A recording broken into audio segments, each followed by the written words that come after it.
Court will call the matter of State of Wisconsin versus Kevin Sehmer, 23 CF 966. Could I have the appearances, please? Good afternoon, Your Honor. Sue Opper and Melissa Zillavi appearing for the State of Wisconsin. John Shiro and Jeffrey Jensen on behalf of and with Mr. Sehmer. Thank you.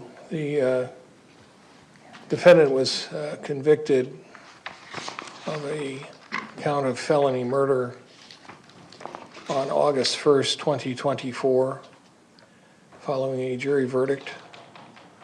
The court scheduled the matter for sentencing for today.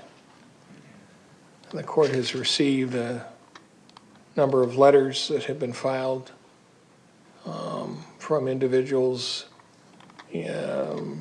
speaking on behalf of the primary victim, in this case, the deceased.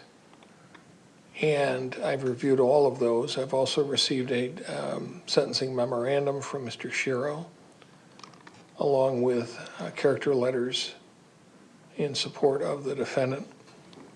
And I've reviewed all of that.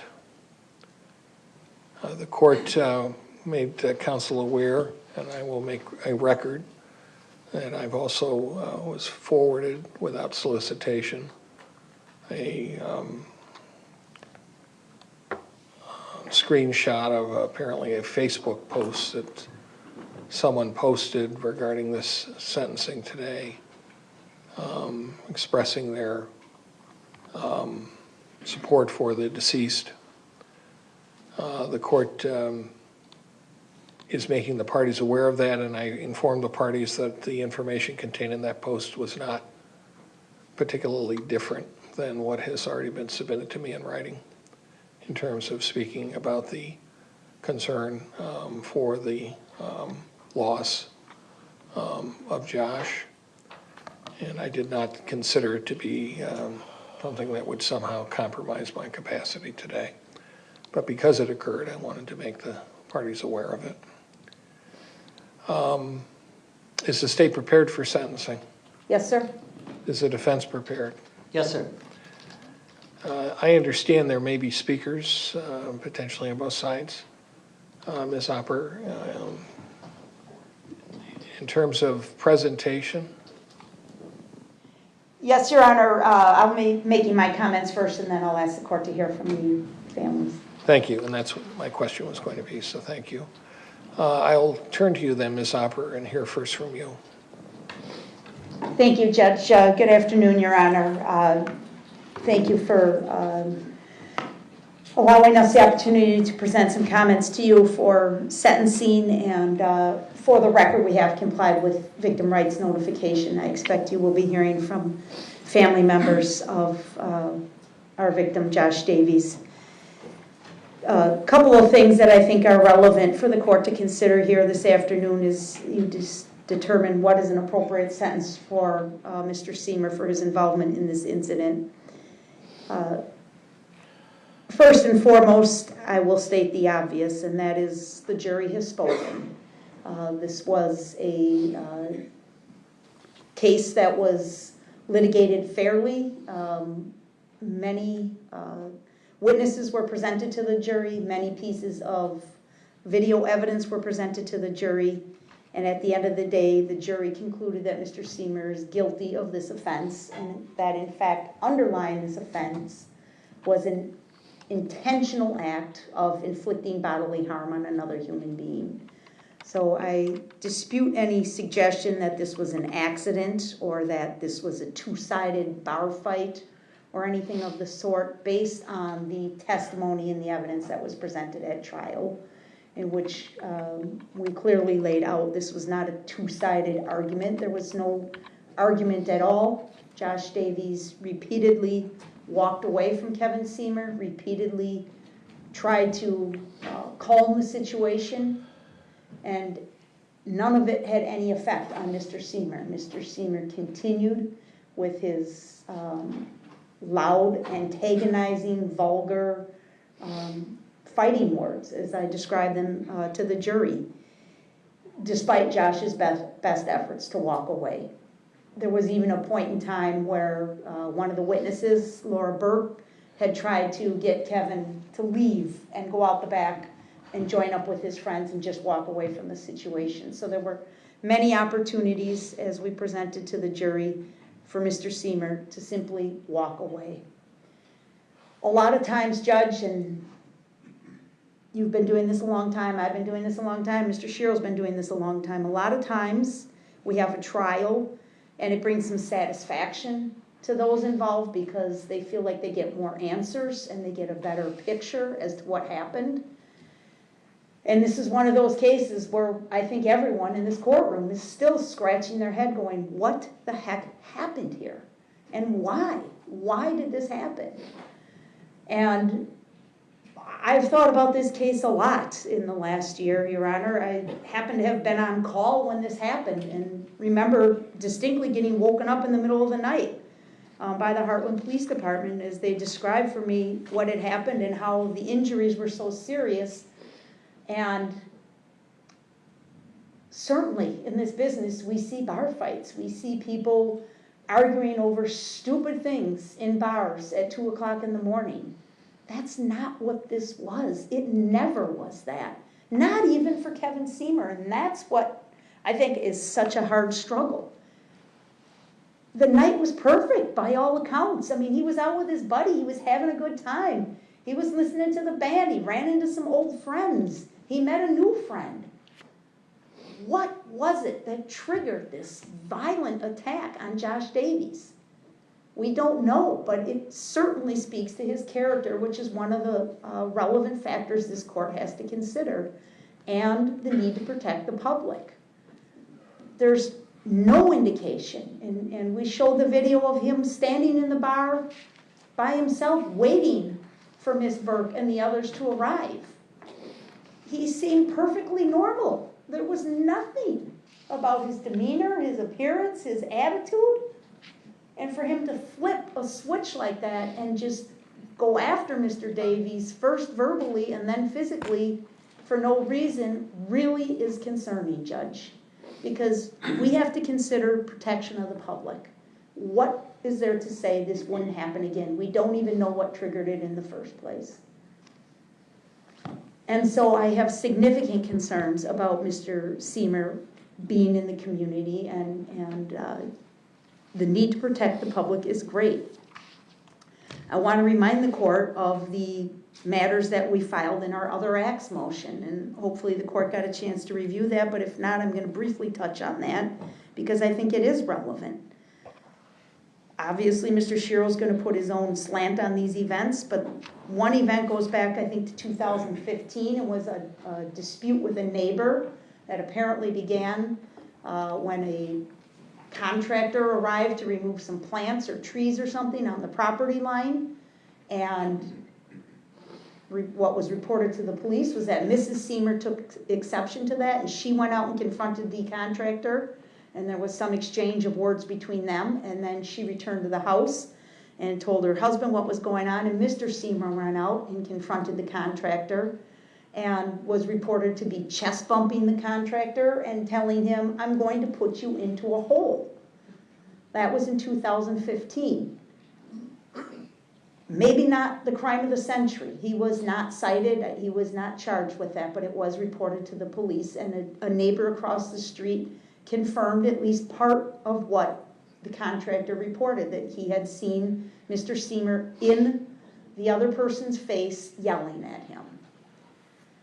What's more concerning, Your Honor, is the events of June of 2022 and the incident that occurred at a car wash in Elm Grove that was reported to the police, where a 15-year-old boy was working at the car wash and described that Mr. Sehmer apparently was a customer, became upset with some of the equipment or the facility, something going on at the car wash, and so the employee, the boy, went out and attempted to help him, and Mr. Sehmer became aggressive with the boy and threatened that boy physically taking a vacuum from the car wash and pushing it into the boy's chest, and then threatening that boy too. I'll put you into next week. Really, really concerning, inappropriate behavior. The boy became concerned, went inside and got his manager. The manager came out, an adult. Again, attempts made to intervene to calm the situation down.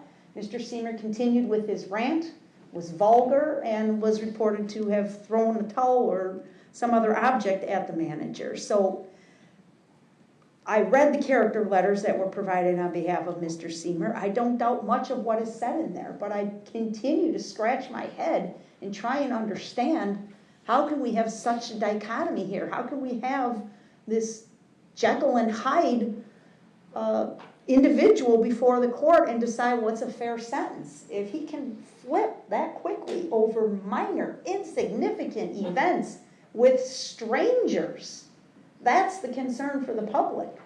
People are not known to him, only have brief interactions with him, and he's flying off the handle and threatening them with physical violence. That's a significant concern. And that's really what I hope to convey to the court here today, is that it's just a situation where, in my opinion, Your Honor, unless there's incarceration, significant incarceration for Mr. Sehmer, we cannot protect the public. We cannot make sure that our community is safe, because we don't know who he's going to become upset with next. The facts of the case, Your Honor, I am not going to relitigate. You listened to them entirely. I know Mr. Shiro continues to insist this was a fall or an accident or a two-sided argument. I do reject those positions of the defense entirely. I think the jury did as well. I'll be frank with the court. Before we went to trial, I told this family my concern, and I hope this doesn't sound arrogant, but my concern was a hung jury. And I wasn't afraid of a verdict one way or the other. I was afraid of a hung jury. And the jurors not being able to tell what exactly happened or who to believe, so to speak. But as the witnesses testified and as the facts of the case were presented in the courtroom, it, I thought, became very clear. Again, relying on not so much the video from the street or from the pharmacy trying to show the street. We all acknowledge that video was not as helpful as we'd all hope, right? But the events inside the bar that led up to it, because it's not a stretch, it's not difficult to know, knowing Mr. Sehmer's behavior, knowing his character at that point in time, that he would go out on that sidewalk and punch Mr. Davies in the head. He said as much. He said as much earlier. Go outside and practice falling down, I'll be right out. And he was going to challenge both Mr. Davies and his friend. So there's really no doubt this was intentional conduct by Mr. Sehmer, that he wanted to hurt Mr. Davies. His words and actions support that fully. We were measured in our approach in this prosecution, Your Honor. I didn't charge him with intentional homicide. We looked at all different degrees of homicide, all different possible charges that could be issued, and we settled on this one because we thought it was fair and we thought it fit the facts of the case. And I still believe that. And as a result of the felony murder conviction, he sits here with an exposure of 21 years, whereas most homicides he'd be looking at 25, 30, 40 years. So I asked the court to take into account that this was a fair, reasonable outcome for this case. Nobody suggests Mr. Sehmer wanted to kill Mr. Davies, but we do contend that he wanted to harm him and inflict bodily harm on him, and that is clear from his actions and words. Actions have consequences, and that's exactly where we're at today. Mr. Sehmer's actions caused Josh Davies to lose his life for no reason. I'm going to ask the family to speak to you about Josh and who he was and what he was, but I have clearly been told many times he was a loving husband, a great partner to his wife, a good stepfather to his wife's son, a good brother, a good friend, somebody that this community misses. This just didn't have to happen. And there's only one person to blame for it, and that's Kevin Sehmer, and he needs to be held accountable for those actions. So by my calculation, and I think it's agreed upon by the parties, maximum term of imprisonment here is 21 years. Maximum confinement would be 15.75 years, and maximum term of supervision would be 5.25 years. The state's asking for 15 years of confinement. I know that's a big number. I know he doesn't have a prior criminal record, but he certainly has prior history. And the consequences of his actions are so dire and so significant that I think that number is warranted, Your Honor. Did we agree with the time credit? Okay, I'm sorry. We'll work on that, Your Honor. And other than that, I'm not aware of any restitution that's been requested. Yes? We need a restitution hearing. That's right. I'm sorry. Thank you for reminding me. Ms. Peterson reminded me. The family is not requesting restitution, but the Office of Crime Victim Compensation has paid out the claim, and we would request a restitution hearing. We have been in contact with them since the verdict and in preparation of the hearing today, but they have not completed their analysis, and it's my understanding they're working with Aurora Summit to determine the medical bills for Mr. Davies. Remember, he's survived for quite some time and was hospitalized for quite some time, which adds to the stress for the family, of course, but also to the restitution. So. On that subject, I'm likely to give a restitution status date so that any claim can be received and reviewed by the defense, and to do a check-in as to the position of the parties to see whether or not a full restitution hearing is needed. Ms. Opper, do you have any other comments? No other comments from the state, Your Honor, if you would then hear from the family members. I would. We'll get a microphone. Would you, with the assistance of your office, bring forward who is to speak? And you said how many are there? 3 total. All right, thank you. If you would hold that microphone close to your mouth, because it works best that way, and just indicate who you are.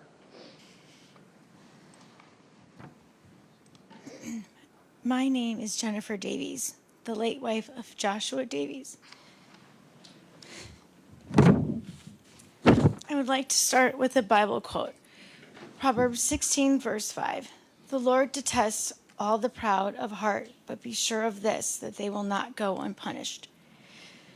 I never imagined that I would be in a courtroom for the murder of my husband, addressing the pain, sadness, and devastation and financial burden I have endured because of Kevin's carelessness actions,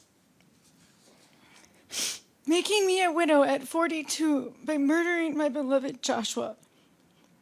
I started a journal in the hospital. The first page was titled, "The Day Your Life Changed Forever," dated June 17th.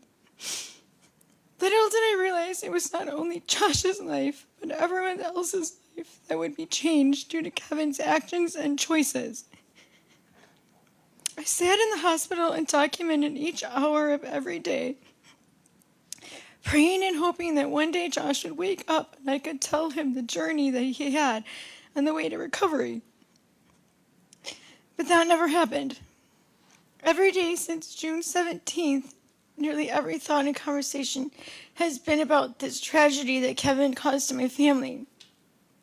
My life will never be the same, 447 days and counting, and I always wonder when or if this PTSD will ever go away. Josh was filled with laughter, love, and kindness. His love for me and our integrity meant the world to him, and I as well. In the 10 years of marriage, Josh came to every football and lacrosse game and school function, whether near or far, to support our son. His loud, encouraging cheers will forever be missed, especially to our son. Let me tell you that it was very hard going to the games this past year without him, and forever it will be. We only had Josh for 39 years. Kevin's family and friends had time together for 67. I would have given anything to have cherished and loved 28 more years or longer with Josh.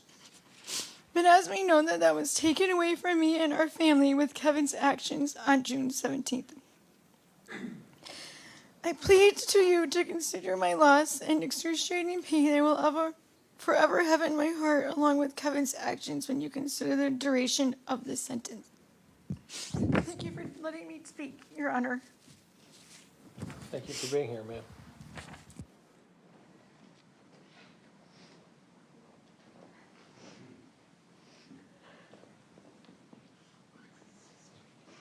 Hey, ma'am, can you tell me who you are? I'm Jamie, Josh's sister. All right.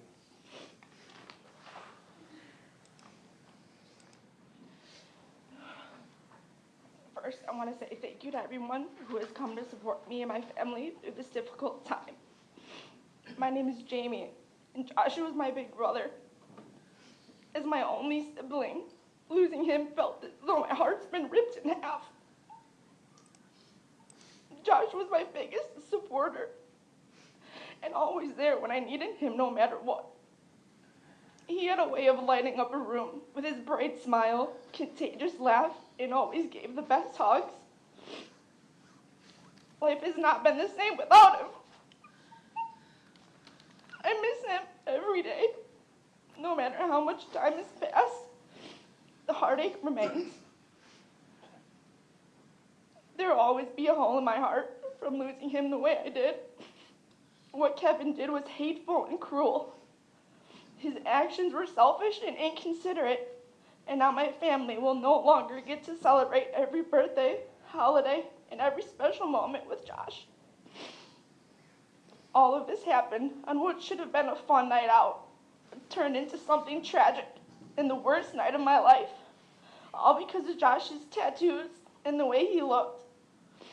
I hope Kevin thinks of Josh and the loss and heartache he has caused every time he sees someone with tattoos. Josh deserves justice. His life was cut way too short, and his friends and family will have to live with that for the rest of our lives. Due to the aggressive, belligerent nature of Kevin's behavior that he exhibited towards Josh, I'm asking the court to consider the maximum penalty of the law so that he spends the rest of his life behind bars. Kevin, I hope one day you understand to the full extent the damage you have caused.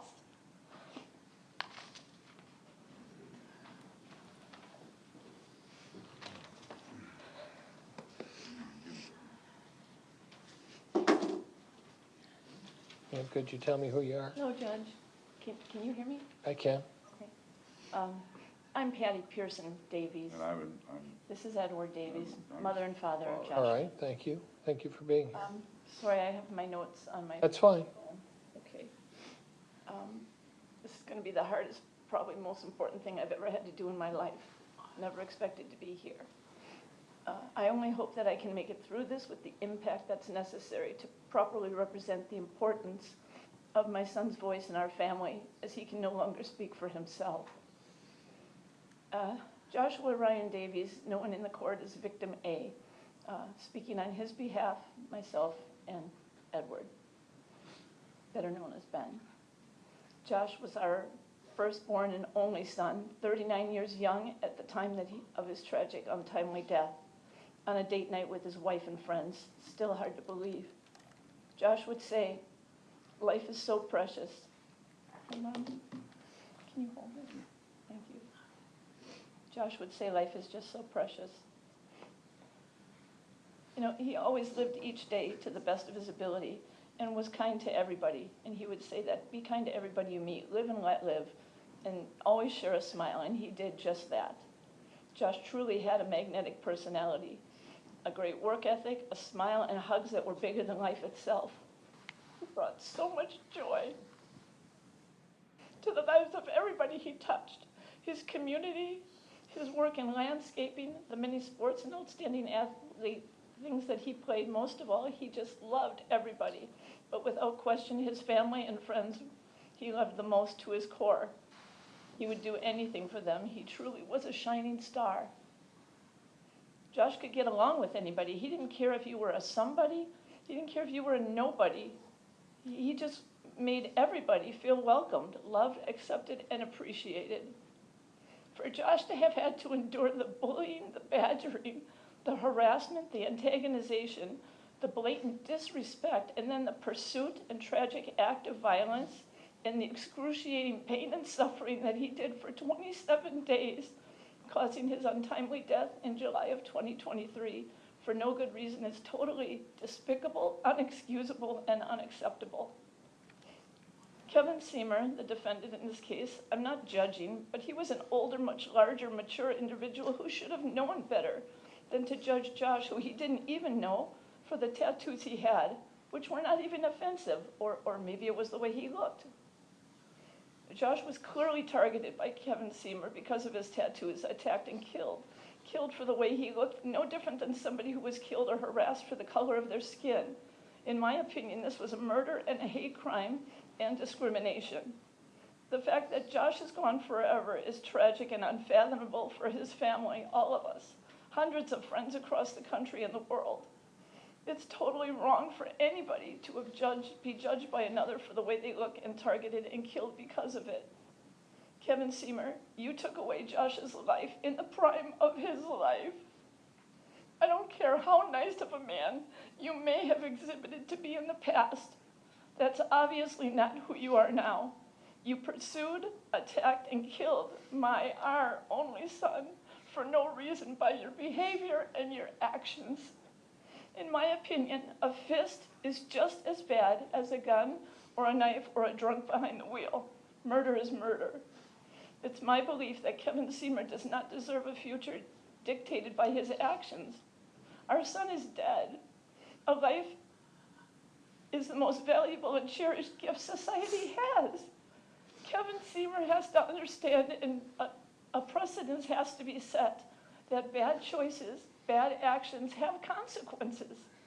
In the case of a death, those consequences have to be severe. Even the nicest of people can make mistakes. We all know that, but we all have and make choices and have to take responsibility for them and be accountable for them.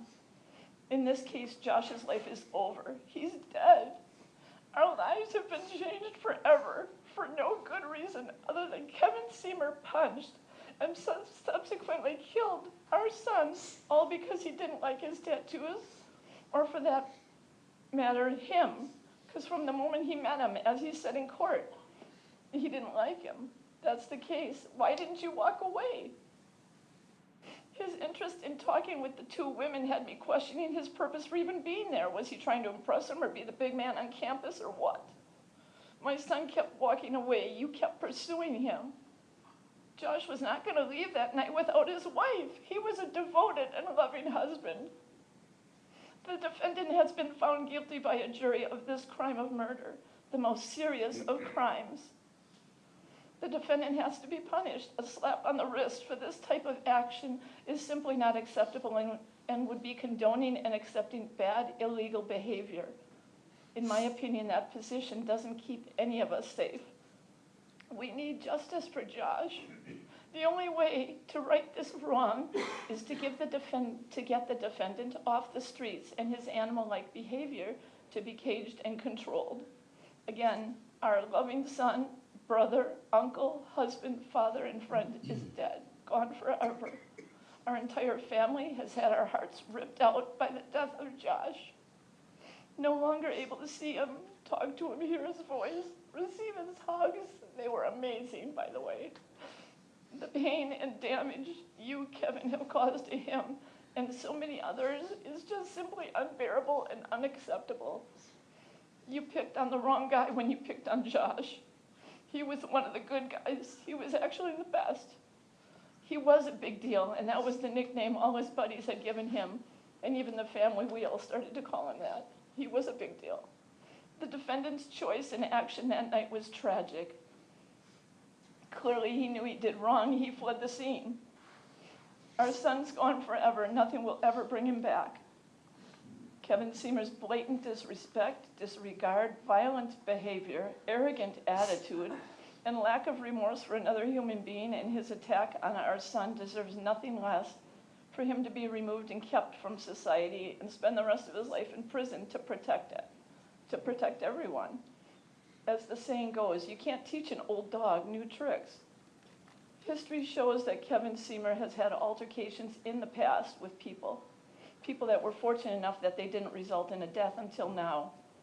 Therefore, on behalf of Joshua Davies, his family, and the hundreds of friends, we respectfully request that you sentence Kevin Sehmer to the maximum penalty the law will allow, so that he can spend the rest of his life in prison to show that laws are in place for a reason, and people can be safe knowing that criminals are being sentenced to the full extent of the law.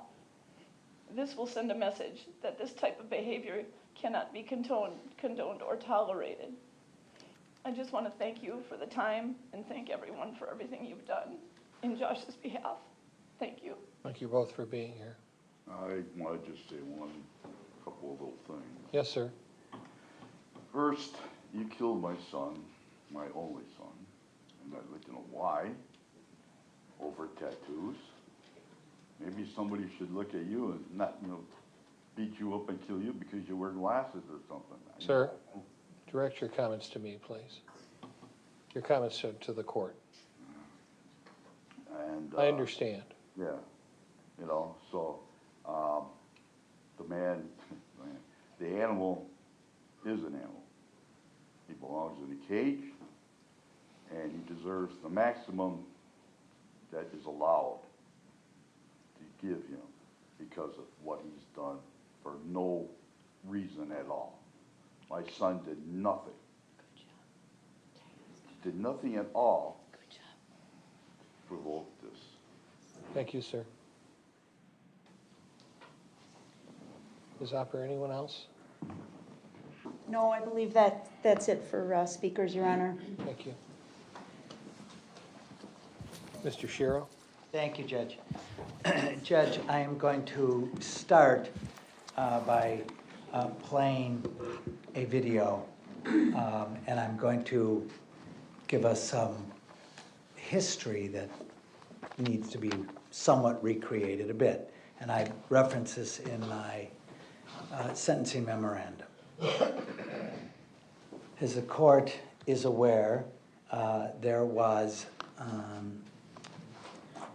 there was a number of videos that were created, and they were out. There were some inside the bar, the wine club, and there was really a couple that were outside, okay, and they kind of extended between a pharmacy and Tabby's. And one of them, Your Honor, has kind of a funny name. It was called Absolute Difference. And it was something that the person who was alleged to be an expert in this kind of videography knew how to work. He used an app called AMP5, and then used Adobe Premiere. Now, we received all of these videos, including the one that was Absolute Perfect or Absolute Difference. I keep getting it wrong because it never seems perfect to me. But one of the things that I think the court needs to see is what is actually shown in that Absolute Difference video when you brighten it. Mr. Shiro? Yes, sir. So I want to make very clear. Yes, sir. This is sentencing. Sentencing is for argument. The rules of evidence do not apply to this hearing. The state has argued facts that were not part of the trial in support of their position. So I'm going to let you argue. But the court does not view sentencing as a time to consider whether or not the conviction is based upon some error or false evidence. That is not the purpose of sentencing. I have to accept, and I do accept, as I believe the state has indicated clearly, and I agree with it, that the defendant has been convicted of the offense that I will sentence him on. So I'm making this statement to you so you understand the context in which I will consider any comments in whatever form that you present. But I'm not going to weigh or consider any information as being an attack on the verdict of this jury. And I know you understand that. I do, Judge, and I'm not asking that you do anything about the verdict. My client has been found guilty and he understands that. But what this court, as all courts must do, is consider all the facts that can be presented that will go to the aggravated or mitigated nature of the facts of the case. The case law is quite clear that we I believe we've said the same thing, and I haven't told you you can't do what you're going to do. Okay. I'm trying to place into context for you and others exactly what I believe the limit of that information is. I understand. You can proceed. Thank you, sir. All right, Judge, so I am going to begin playing this absolute difference video. It's been brightened using the exact same programs that Mr. Armstrong had available to him and the state had available. And I'm going to show it first at full speed, and then I'm going to show it slower because it does impact upon the aggravated or mitigated nature of the facts of the case, knowing that he's been found guilty of this crime. Go ahead.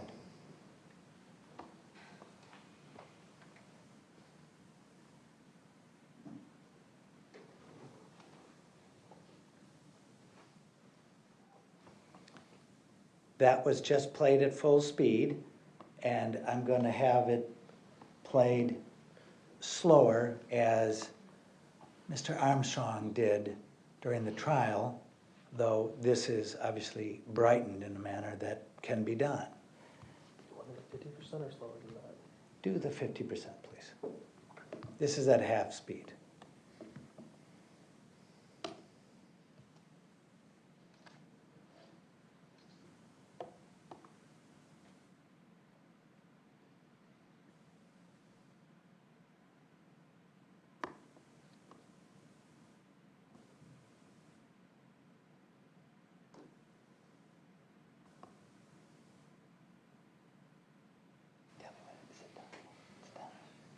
Okay, Judge, I am going to play it one more time, Judge. I'm going to do it a little slower, and I'm going to make some comments, if I may, as part of my argument on behalf of my client. Go ahead.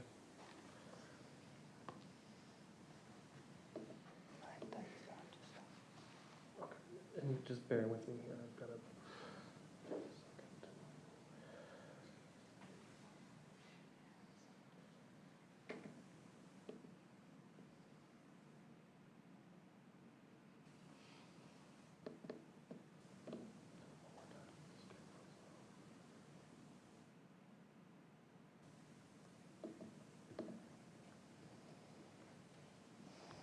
It's now playing, Judge.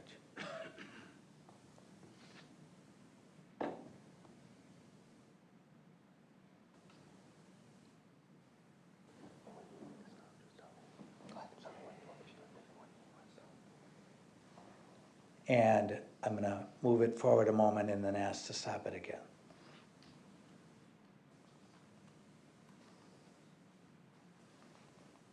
Stop.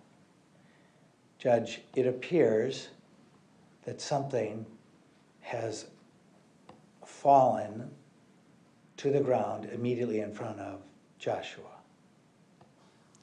Go ahead.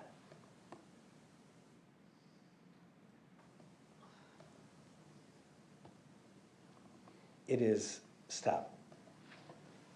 The video appears to establish that Joshua then left his feet and moved towards Mr. Sehmer, and it appears as if his body is torquing as if he were moving something like a stool. Go ahead and play.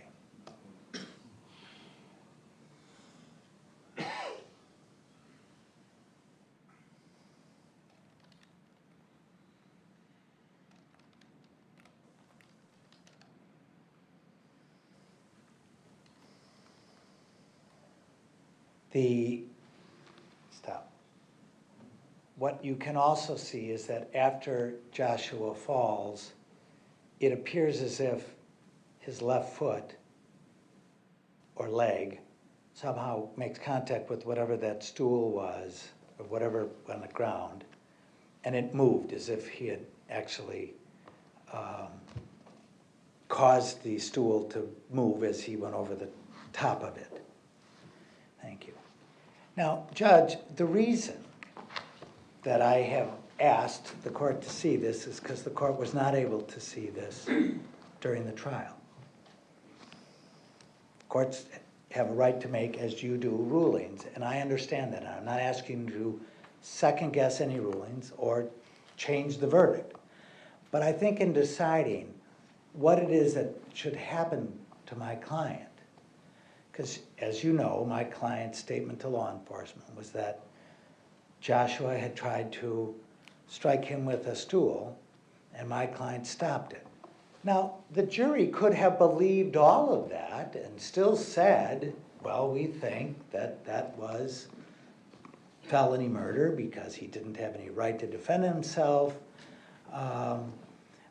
But it doesn't seem to suggest that my client punched him, which isn't required for the verdict. It's just that he caused essentially a battery for which he may not have had any right to exercise because of provocation, which ultimately and horribly caused Joshua to die. He went to the ground and his head hit.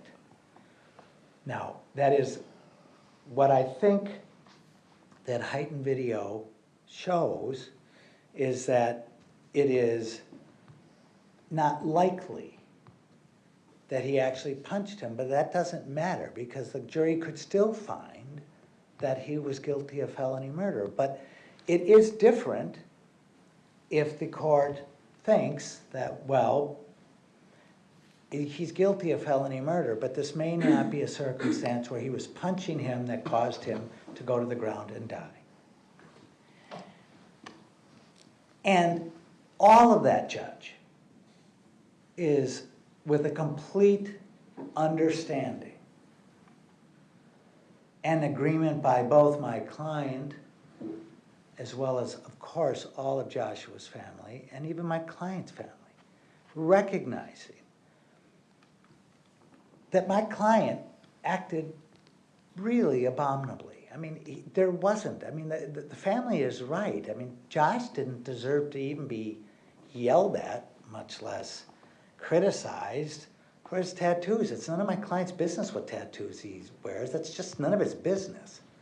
And it isn't appropriate, nor is it very attractive to think that for himself and his family, that what on earth are you doing? Why are you giving this young man this hard time about his tattoos? Now, the court is aware, as I think all the people in this courtroom are aware, that at some point Joshua left. My client was speaking with his wife and the friend, and Joshua came back in. I'm not critical of him for doing it. I'm not. Whatever reason he wanted to come in and get his wife or whatever and call my client names, I'm not objecting to that. I'm not critical of him. I'm not.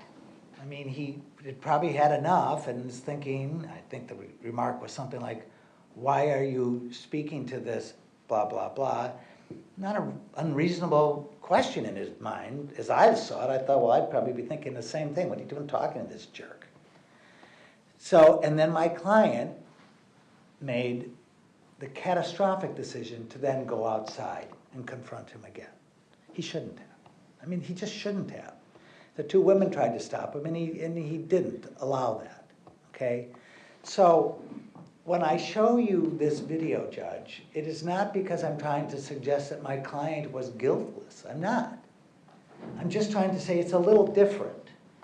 And I think it would have been, I think it's important for the court to see this because you get to see it and say, well, all right, okay, well, it isn't maybe as clear what exactly he did, but what is clear is that ultimately his actions caused Josh's death. We're there, that's what happened. So, and it is disturbing, not just because of the cost. I mean, you know, the measure of mistake is its consequence, and I think Mrs. Davies made some reference in another way of the same thing. I mean, you took a life. But I need to go back and talk a little bit about my client's history, because you can't ignore his background, his life. This was a catastrophic decision he made, and the consequences are terrible. But I do take some exception, significant exception, to the state's argument that, oh, well, back in 2015, you know, Mrs. Sehmer, you know, she went in and complained about their neighbor. Well, that's not actually what happened. What happened is that the neighbor put his hands on my client's wife and pushed her down. And that's when my client's daughter ran into the house and said, "Dad, you gotta come out." Now, everybody has to deal with these circumstances in different ways. What I found shocking is that my client didn't punch him in the face. Because if somebody had laid their hands on my wife and pushed her down over flowers, I probably would have been less kind about it. I would have been very angry, which is why the neighbor, got a citation for disorderly conduct. So this notion that, oh, well, this is his more criminal behavior, no, that's not so. It's just not so. It was restraint, quite frankly, not aggression. Now, I do agree, though, with the state that his behavior with this young man at the dry cleaner was ridiculous. Throwing a towel at the manager or whatever, you know, pushing this young man, really inappropriate. And I do get that the state is saying, okay, well, what's going on with this man? Why is he not able to control himself? Well, he got a ticket for that, as he deserved, quite frankly, and he paid the ticket and he understood. And he didn't fight it and accepted that. The other person, I think he got his ticket, I don't know, whatever he did, when he put his hands on my client's wife. But that does not suggest that we have a person who is a loose cannon, who needs to be caged because he is so dangerous. It is true, and I agree, that his behavior that night was not only catastrophic in that it caused the death of somebody, but it wasn't somebody looking to do something terrible to somebody. I mean, that's just not what this was. Because of what I do, and probably your history and counsel's history, I understand that people who get in fights in bars or anywhere, we don't quite know where that's all going to lead. And I remember talking to all of my kids, my boys. As long as they were old enough to understand that you don't get to control how these things happen. You know, you're in a tavern, you're at some place, and you decide you get angry, and you're going to get in a fight. You don't know how that is going to end. It's not necessarily going to be something like we see on TV. Somebody gets punched and it all goes away. We don't know. And I've explained to my clients that I've had cases where fights caused 1, death, and 2, really terrible injuries. You know, I remember a client who pushed somebody and the person's head hit the back of a truck. And terrible things happen, and nobody really wanted that, but it does happen, and there's a consequence. So I've always tried to convince my kids, you don't know. Once violence can start, you don't have as much control over how that's going to end up. But the court is then left with this terrible decision to make on what do we do, because somebody did die. But if it's a push of stopping somebody because they tried to hit you with a stool, and that ends up causing somebody, for various reasons that the court and the parties all are aware of, causes him to go to the ground and then suffer this terrible injury. Well, that's something the court has to accept. But this is not a case where we see a fight that goes on, where somebody goes down and then another person starts kicking him. It's not like that. You've seen those cases. Counsel has prosecuted those cases. But it isn't that. And we can't simply say that, well, the fact that he went to 65 years without ever being convicted or even charged with any criminal offense doesn't matter because it did happen here. That's not reasonable either. It's not part of the factors that the court has to consider. The history of the defendant is important. Does he have a history of doing this? And I don't think an argument at a car wash is anything like this. It's stupid and creepy, but it wasn't, violent. And it doesn't suggest that my client's 30 years of working, raising a family, raising and taking care of a father-in-law who is, because of age and infirmity, needing care, it doesn't mean that he's not that person. I mean, he is that person. And it is so hard to listen to families who've lost loved ones because there is no fixing that. And I understand why they want a significant punishment. I get that. But the court is in a different position.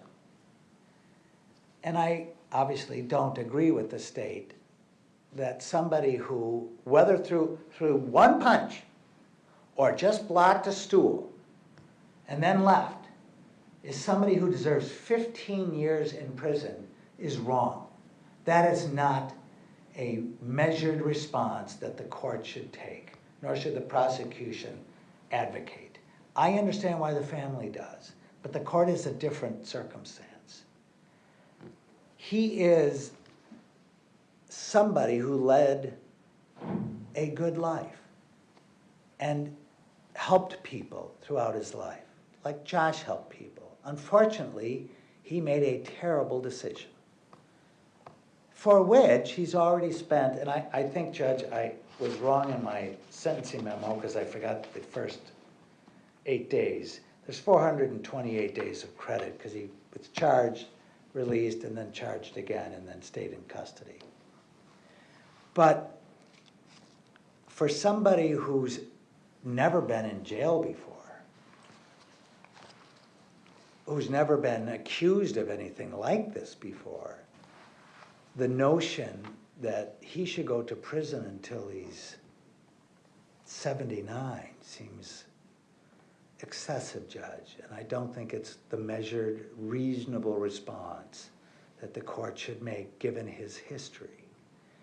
And so I'm not asking for a slap on the wrist. My client has spent over a year in jail, Judge.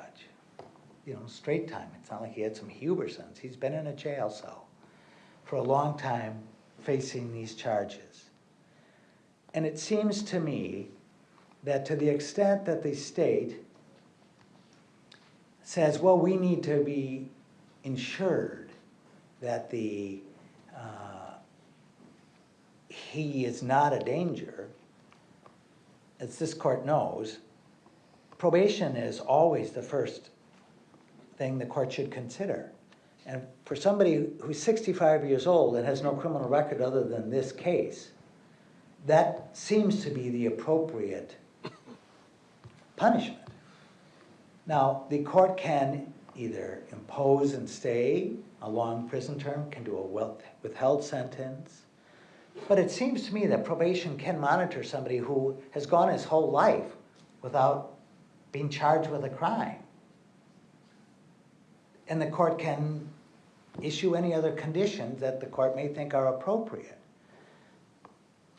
But a person who's 64 at the time this occurred, who'd never been charged with a crime before, and who then had to serve a jail term, that, I think that first consideration, which all judges must give, which is probation, that's the appropriate case here. That is not saying it doesn't matter. It doesn't say that Josh's life doesn't matter, because of course it matters.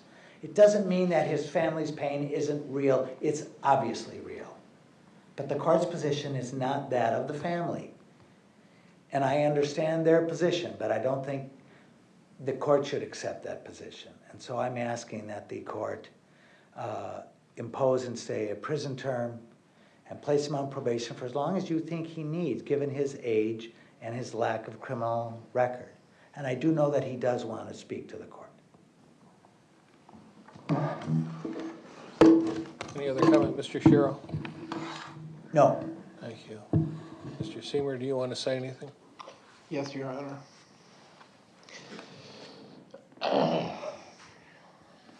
Your Honor, Josh's family and friends.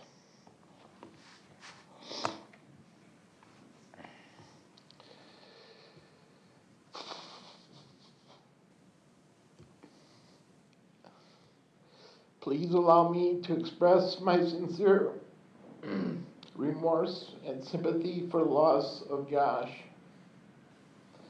a son, a father, a husband, and a friend. I also wanted to express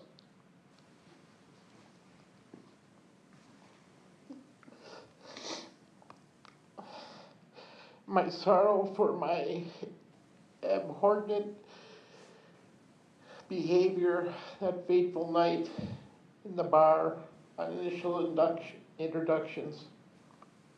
A sincere low point in my life.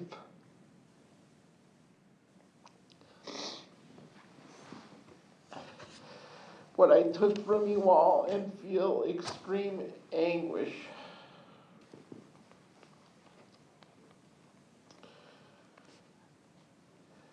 Every single day since that fateful night, I think of Josh and what I took from you, and all feel extreme anguish. Every sleepless night, I wake from a dream with a different outcome.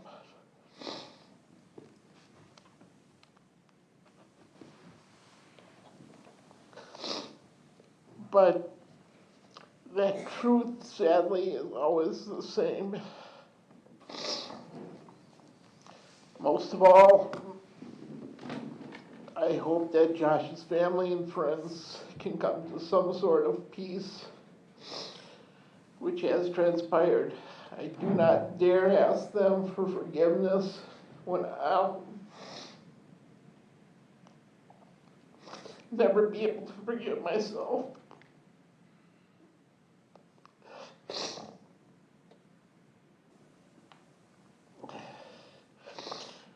Please, I'm begging you to accept my repentance and apology.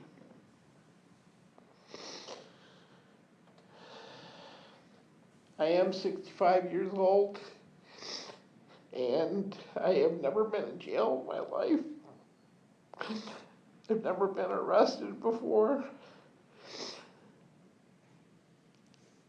The last 14 months I've been a model inmate. That night, I know everybody's searching for answers, and I don't have any that can put anybody to peace. I don't know why I went outside when I did. Something triggered it, and I don't know why.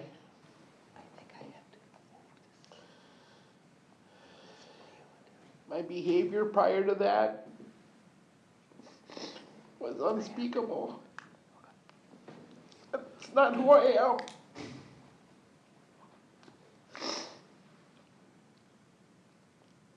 I'm a family man with 2 college-educated adult kids who I'm extremely proud of.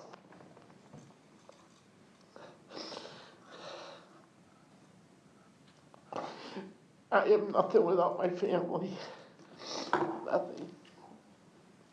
I only hope Josh's family and friends can please find it somewhere deep in their heart to forgive me. I know I never will forgive myself. Thank you. Before the court pronounces sentence, I'm going to select the date for the restitution review in about 60 days. So let's get that on the record. John, I have it. Oh, I've got mine, it's okay. Madam Clerk.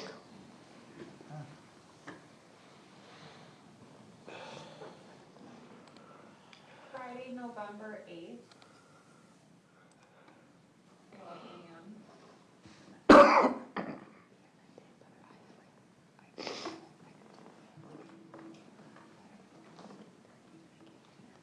Either earlier that day or in the afternoon, if you want to stick with the 8th, please.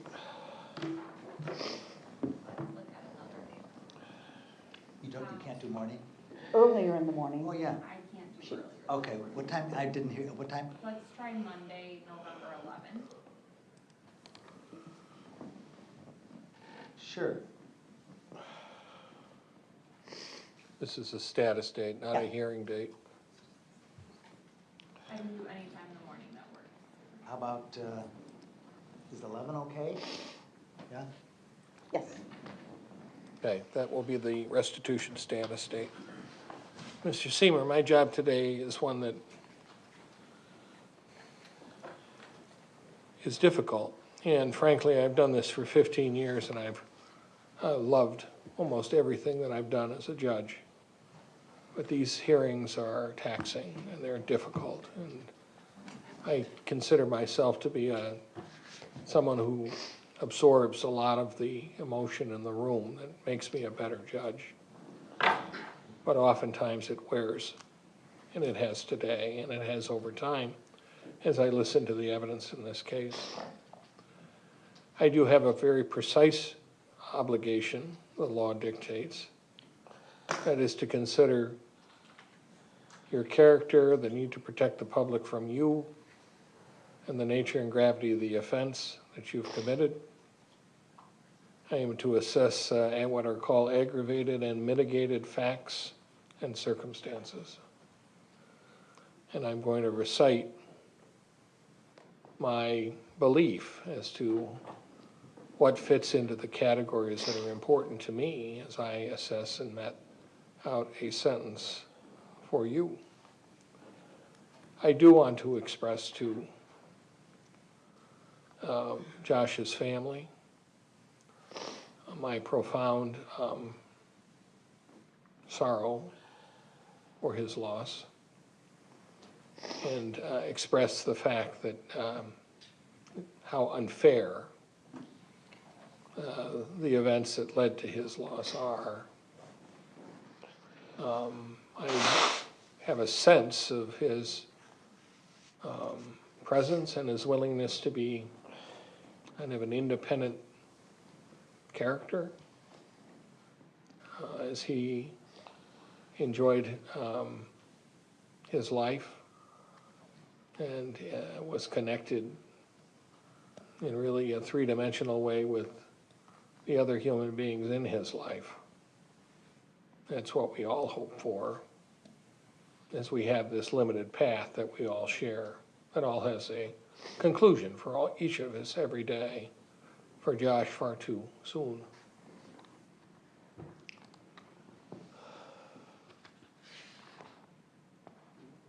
The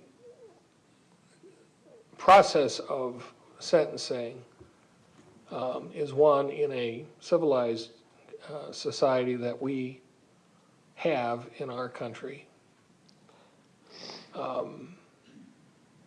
which distinguishes us from many places around the world that simply use arbitrary violence.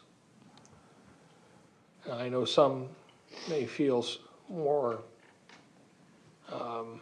strongly because of the impacts to them as to sort of how arbitrary the loss was here and how it should be met with that same response. But that is not the system that I've dedicated almost 40 years of my life to. It does require consideration of all facts, positive and negative. The aggravated facts are primarily, in this case, related to the facts surrounding that evening, the conduct of the defendant. I agree with the state that I don't believe that Mr. Sehmer wanted to kill Josh, but I do believe that Mr. Sehmer wanted to hurt him. And I believe it was fueled out of a recklessness, fueled by alcohol, that I bore witness to from a video of inside Tabby's bar, which was much clearer in terms of the interaction of a drunken man in that moment making fateful choices, beginning with a verbal attack on someone he had just met. Now, we all have days, and I think anyone looking in the mirror would acknowledge this, where we have moments of underperformance in our life, wishes we could do again, and moments when we say or do something which is, we wish not to be reflective of our character. But Mr. Sehmer's comments and conduct in the bar, if it were the only thing that happened, would simply reflect someone who, I believe, possessed a anger and almost hatred for what he saw as something that he had dislike for within that moment. And I'm sorry about that. We have a lot of hate in this world, and it's directed in a lot of different ways. And I am profoundly saddened when I see it, as I saw it in that video, because there's so much more for all of us than that simple, thin, self-centered, arrogant emotion. Now, that isn't where it stopped. So the aggravating facts included Mr. Sehmer's choice to, in my words, launch himself out of Tabby's bar because he was offended, apparently, that Joshua, in asking his wife to leave, referred to him as a swear word.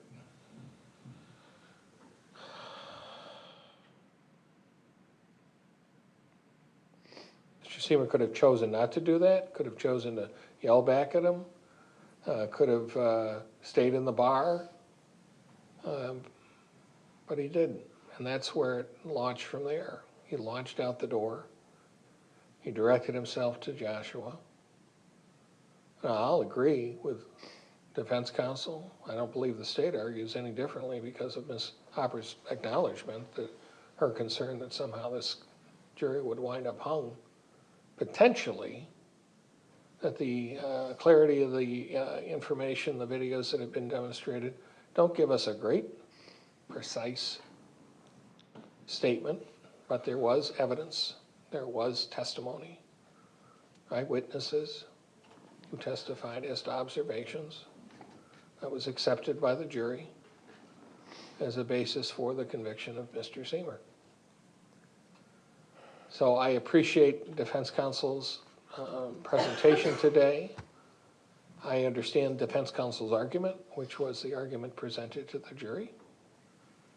I did not find the information to provide any greater clarity to me today than was in existence at the time of the trial, when the jury accepted the evidence in convicting the defendant.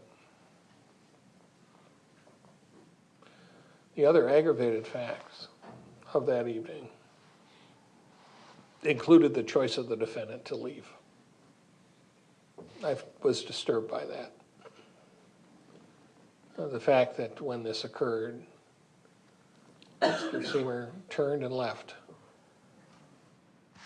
And although I don't believe he or anyone could imagine the extent and nature of the injury that would eventually take Joshua's life,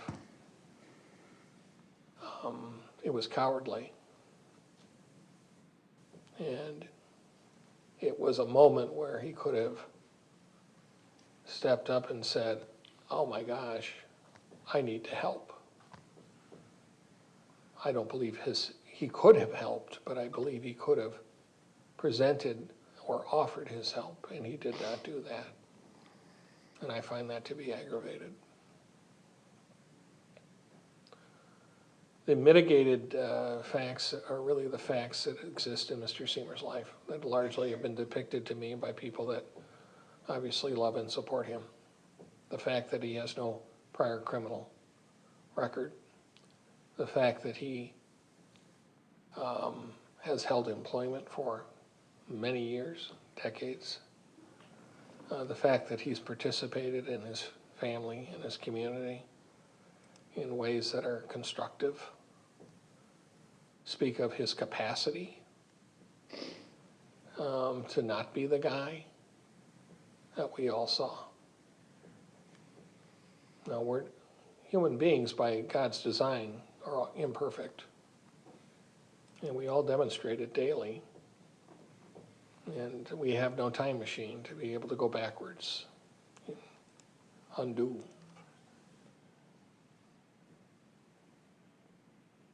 All I think we hope for ourselves, at least I do on a daily basis, is improvement.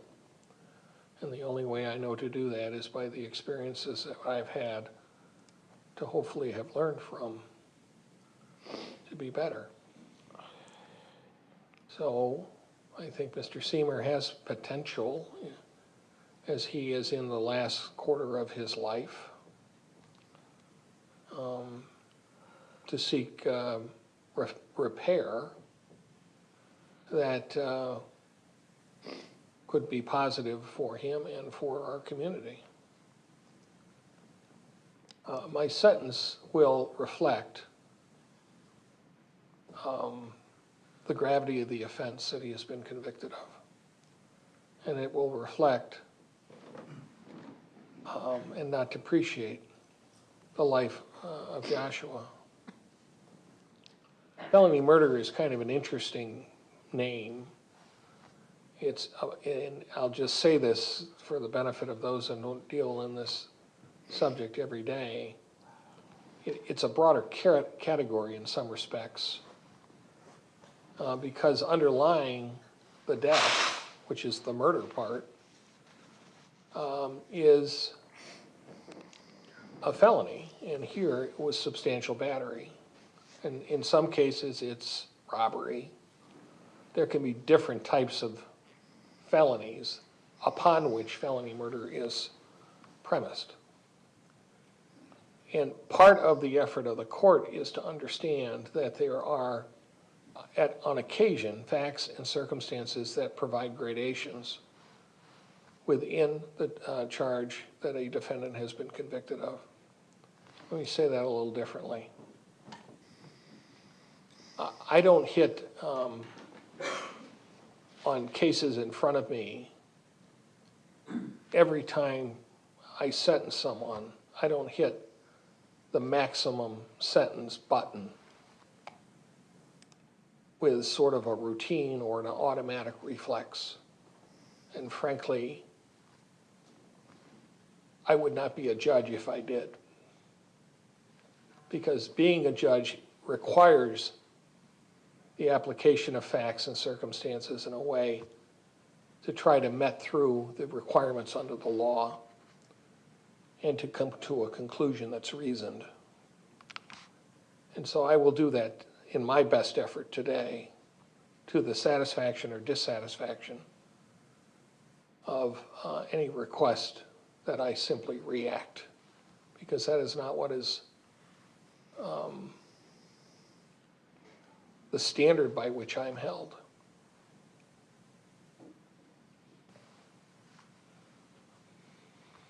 Mr.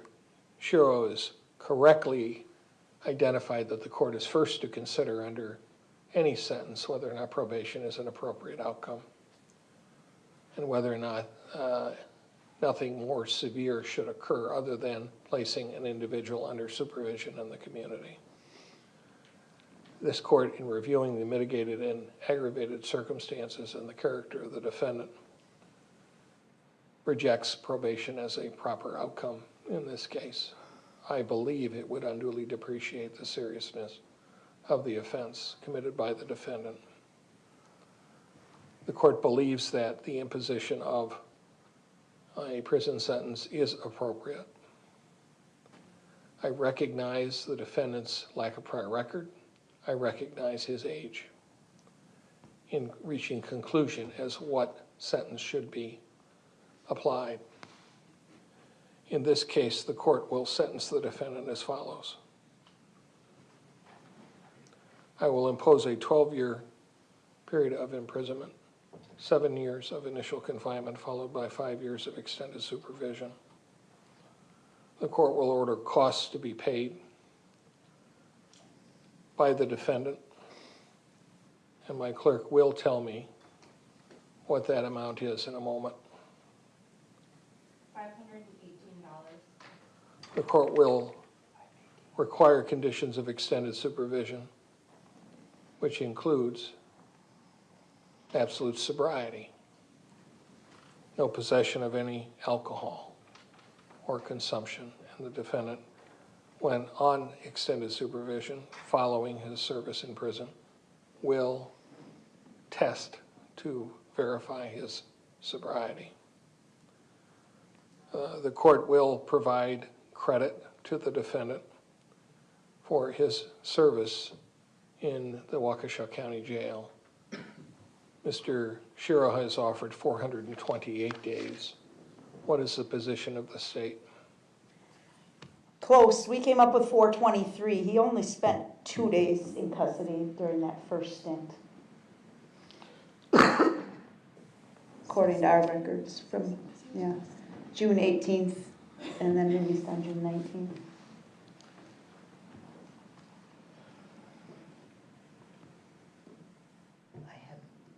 I'm getting this from my assistant. She was June 13th. It didn't happen until the 17th. She have there. So you have 2 days? 2 and then 421, so 423. Okay. Court's going to indicate 423 days of credit. The judgment of conviction will not be signed for probably a couple of days, so if there's an issue or dispute regarding that, you can submit a letter, but that will be what I will indicate on this record today. The court will require that the defendant comply with all programming offered by his and required by his agent when he's on extended supervision, and sign any releases of information. There isn't a lot that I can do in terms of community service structure. Drunk drivers, frankly, we have a much more impactful manner, but in a way, this is reflected by this event by what I believe is the defendant's consumption of alcohol. So the court is going to require the defendant's attendance at a victim impact panel when he is on extended supervision, because I believe it at least would provide some observation of the trauma and impact on victims.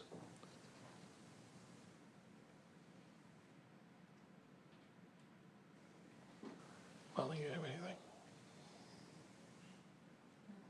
Anything else from the state? No, sir, thank you. Anything else from the defense? Judge, I played the video, so I'm gonna move it into evidence. Oh, which one, this one? Okay, because it has to be a record. So it's not an evidentiary hearing, but you're asking me to have it in the record Yes, as part of the sentencing. yes. Is there any objection? I just have a question. Is it saved in the Brighton format that you Yes. played it in? Okay, thank you. No objection. All I right. don't know what number we're at. It's going to be placed as a thumb drive in the sentencing hearing portion Thank you. as exhibit, what are we up to? Exhibit 1 for this hearing. Thank you.